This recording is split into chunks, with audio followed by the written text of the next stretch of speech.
Assalamualaikum warahmatullahi wabarakatuh.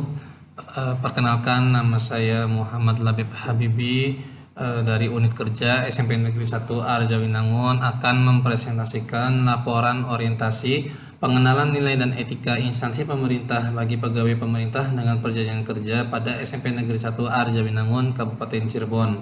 Itu berupa rencana aksi perubahan. Ya. Yang pertama, pendahuluan latar belakang. Kementerian Pendidikan, Kebudayaan, Riset dan Teknologi Kemdikbudristek pada tahun 2021 mempunyai kebijakan untuk melakukan pemenuhan guru melalui seleksi pengadaan pegawai pemerintah dengan perjanjian kerja atau disingkat P3K untuk jalur formasi guru.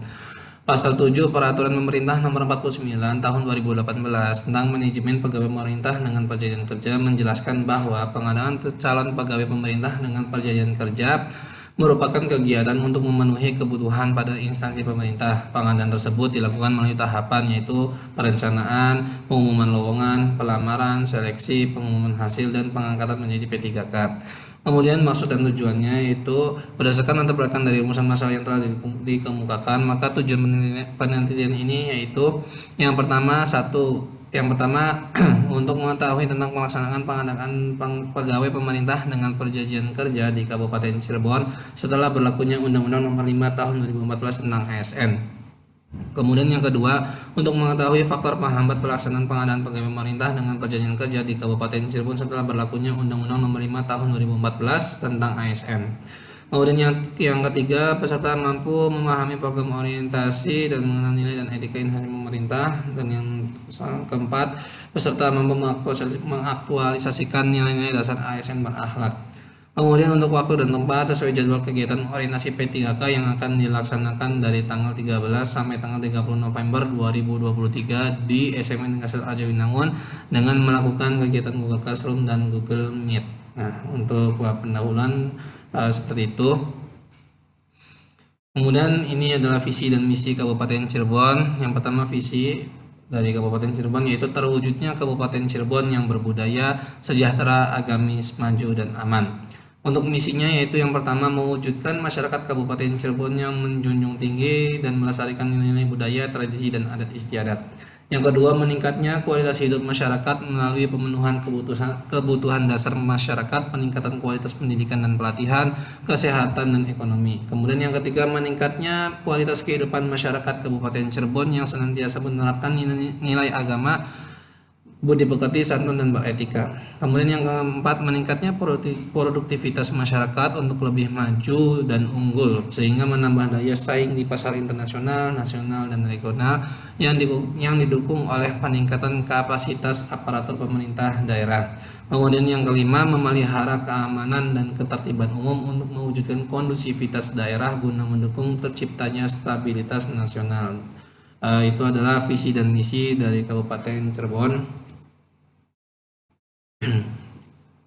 Kemudian rencana aksi perubahan. Sebagai seorang guru bimbingan dan konseling, tugas saya di sekolah berbeda dengan guru kelas atau guru mata pelajaran. Karena tugas dari guru bimbingan dan konseling adalah mengetahui bagaimana latar belakang peserta didik, bagaimana cara menangani permasalahan peserta didik, serta membantu peserta didik untuk menemukan solusi dari permasalahannya tersebut.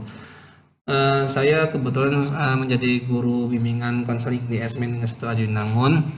Untuk itu saya menyusun beberapa rencana aksi perubahan saya sebagai SMP 3K guru bimbingan dan konseling di SMA Negeri 1 Arjawinangun untuk 3 tahun ke depan dalam bentuk matriks sebagai berikut. Ya, ini adalah beberapa bentuk dari matriks yang saya buat. Untuk kegiatannya, saya sebagai guru BK itu memberikan layanan bimbingan klasikal karena untuk guru BK di sekolah saya itu tidak diberikan jam masuk kelas sehingga saya menggunakan jam dari atau waktu belajar dari guru mata pelajaran yang tidak hadir atau misalkan berhalangan hadir. Jadi saya memohon izin untuk bisa menggunakan waktunya dan memberikan layanan bimbingan klasikal tersebut. Nah, untuk di sini untuk rencana aksi perubahan yang pertama itu dari bulan Desember 2023 hingga Juni 2024. Yang pertama, tujuan kinerjanya yaitu peserta didik mampu untuk mengetahui dan memahami cara atau strategi menghadapi ujian atau sumatif akhir semester dengan tenang, karena di bulan Desember ini peserta didik itu sedang menghadapi ujian akhir semester. Nah, itu bagaimana saya akan memberikan materi dan juga lembar kerja dan lembar refleksi untuk bagaimana supaya peserta didik itu menghadapi ujian dengan tenang, yakin dan percaya diri. Kemudian di bulan Januari tahun 2024, peserta didik mampu untuk mengetahui dan memahami pergaulan remaja yang sehat dan positif. Kemudian di bulan Februari 2024, peserta didik mampu untuk mengetahui dan memahami pentingnya menghormati dan menghargai guru di sekolah. Kemudian untuk di bulan Maret sampai dengan April 2024, peserta didik mampu untuk mengetahui dan memahami tentang melakukan hal baik dan bermanfaat selama bulan Ramadan. Karena pada bulan Maret sampai dengan April itu bertepatan dengan bulan Ramadan ya. Kemudian selanjutnya peserta didik mampu untuk mengetahui dan memahami cara atau strategi menghadapi ujian atau sumatif akhir semester dengan tenang. Karena di bulan Mei dan Juni itu juga sudah memasuki akhir dari semester genap. Ya, mungkin seperti itu. Kemudian selanjutnya di bulan Juli tahun 2024 saya akan memegang BK kelas 9 ya, karena tadi yang sebelumnya itu di BK kelas 8. Karena sistem kerja di SMP saya itu peserta didik itu selama 3 tahun dengan guru BK yang sama. Maksudnya ketika saya memegang kelas 7, kemudian tahun berikutnya saya akan membimbing atau memegang kelas 8 dan seterusnya sampai kelas 9, sehingga guru BK tersebut tahu perkembangan peserta didiknya, kemudian bisa membimbing peserta didik dari mulai kelas 7 hingga kelas 9 nanti. Oke, di bulan Juli 2024 saya akan memberikan layanan klasikal di kelas 9, yaitu dengan materi peserta didik mampu untuk mengetahui dan memahami bagaimana menjadi remaja yang berperilaku sopan dan mudah disukai orang lain. Kemudian di bulan Agustus sampai dengan September, peserta didik mampu untuk mengetahui dan memahami pengertian KL, karena untuk kelas 9 itu kan perlu diberi bimbingan untuk melanjutkan kemana setelah dari SMP, apakah SMA atau SMK seperti itu. Jadi diberikan pemahaman awal dulu tentang karir. Kemudian di bulan Oktober saya akan memberikan materi tentang bahaya dari narkoba. Kemudian di bulan November dan Desember juga bertepatan dengan akhir semester lagi, jadi memberikan materi tentang strategi menghadapi ujian. Tetap bimbingan itu harus berkelanjutan ya, tidak berhenti ketika kelas 8 sudah diberikan. Nah, kelas 9 juga terus harus diberikan lagi. Kemudian di bulan Januari tahun 2025 saya akan memberikan materi tentang peserta didik mampu untuk mengetahui dan memahami bagaimana menghadapi dunia serba digital. Materinya tentang bagaimana dunia ini saat ini itu serba digital gitu, mereka harus bisa menghadapinya. Kemudian rencana aksi berikutnya yaitu layanan bimbingan di kelas 9 di bulan Februari 2025. Peserta didik mampu untuk mengetahui dan memahami dan melakukan hal baik dan bermanfaat selama bulan Ramadan. Nah, ini kurang lebih juga masih di bulan Februari 2025, ini masih bertepatan dengan bulan Ramadan. Kemudian di bulan Maret sampai dengan Juni ini cukup lama ya, karena di kelas 9 itu sedang persiapan untuk melanjutkan SMK, SMA seperti itu. Jadi saya akan memberikan materi tentang bagaimana memilih sekolah lanjutan sesuai dengan bakat dan minatnya gitu ya. Jadi di bulan Maret sampai dengan Juni tahun 2025 itu saya akan memberikan seperti semacam sosialisasi bagaimana perbedaan SMA dan SMK seperti itu. Kemudian di bulan Juli sampai dengan Agustus saya kembali lagi memegang atau mendapatkan bimbingan kelas 7, siswa kelas 7, peserta didik kelas 7. Itu materi yang pertama yang akan saya sampaikan dari bulan Juli sampai Agustus itu peserta didik mampu untuk mengetahui dan memahami bagaimana proses belajar di SMP, karena mereka itu dari SD sekolah dasar, di SMP pasti berbeda pembelajarannya, jadi perlu waktu 2 bulan untuk memberikan materi.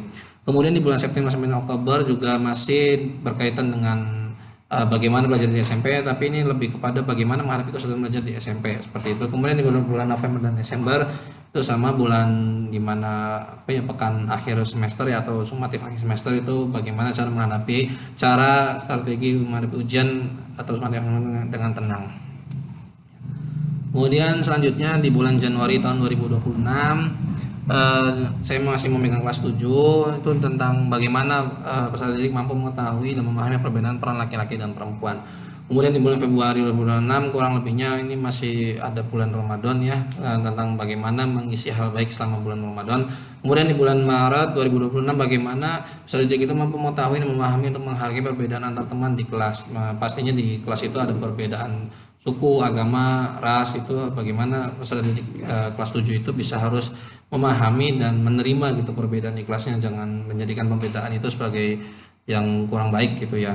Oke, kemudian di bulan April juga peserta didik mampu untuk mengetahui dan memahami tentang pentingnya rasa percaya diri seperti itu. Dan untuk materi dan cara penyampaiannya itu saya akan memberikan materi, kemudian memberikan lembar kerja dan lembar refleksi kepada peserta didik. Kemudian untuk di bulan Mei sampai dengan Juni itu bertepatan dengan pekan ini ya, bulan-bulan ujian itu, jadi tetap akan memberikan materi tentang bagaimana secara atau strategi menghadapi ujian agar tenang seperti itu. Kemudian ini menjelang selama 3 tahun saya menjadi P3K ya, nanti itu dari Juli sampai Agustus itu saya memegang kelas 8 yang tadinya saya kelas 7 dibimbing membimbing kelas 7, sekarang membimbing kelas 8. Nah, di kelas 8 ini saya akan memberikan materi tentang bagaimana mengetahui dan memahami tentang pengertian gaya belajar. Ya, seperti itu. Kemudian di bulan September tahun 2026, peserta didik mampu untuk mengetahui dan memahami pengertian bullying, jenis-jenis bullying dan mencegah perilaku bullying seperti itu. Kemudian di bulan Oktober 2026, peserta didik mampu untuk mengetahui dan memahami perilaku bersyukur atas nikmat dari Allah. Kemudian di bulan November dan Desember itu pekan ujian, jadi masih seperti biasa saya akan memberikan bimbingan tentang bagaimana cara menghadapi ujian dengan tenang. Kemudian di bulan Januari sampai Februari dan terakhir ini peserta didik mampu untuk mengetahui dan memahami perkembangan remaja yang sehat dan positif. Ya, mungkin itu adalah sebuah matriks yang saya susun selama untuk 3 tahun ke depan nanti, dari mulai Desember 2023 hingga Februari 2027 seperti itu. Ya. Nah, kemudian di bagian penutup, yang pertama kesimpulan. Kesimpulan dari kegiatan orientasi ini adalah satu, memberikan kesempatan kepada ASMP 3K untuk melakukan pengenalan terhadap tugas pokok dan fungsi sesuai dengan tujuan rekrutmen. Kemudian yang kedua, masa orientasi akan memberikan pemahaman dan pengenalan bagi para ASMP 3K pada tugas dan fungsi serta visi misi. Kemudian yang ketiga, sebagai ASMP 3K di lingkungan pemerintah Kabupaten Cirebon perlu diberikan pendampingan agar dapat menyesuaikan diri dengan nilai-nilai dan budaya kerja pemerintah Kabupaten Cirebon. Kemudian yang kedua, untuk saran, yang pertama itu setelah kita mengikuti orientasi ini diharapkan dapat meningkatkan kinerja ASMP 3K. Kemudian yang kedua, dapat meningkatkan pengetahuan tentang nilai-nilai dan etika dalam pemerintahan Kabupaten Cirebon. Dan yang ketiga, mampu mengaktualisasikan di dalam kehidupan sehari-hari dan di tempat tugas. Oke. Ya, mungkin itu saja yang bisa dapat saya sampaikan. Saya kurang dan lebihnya mohon maaf apabila ada kekurangan dan kesalahan. Terima kasih atas perhatiannya. Wassalamualaikum warahmatullahi wabarakatuh.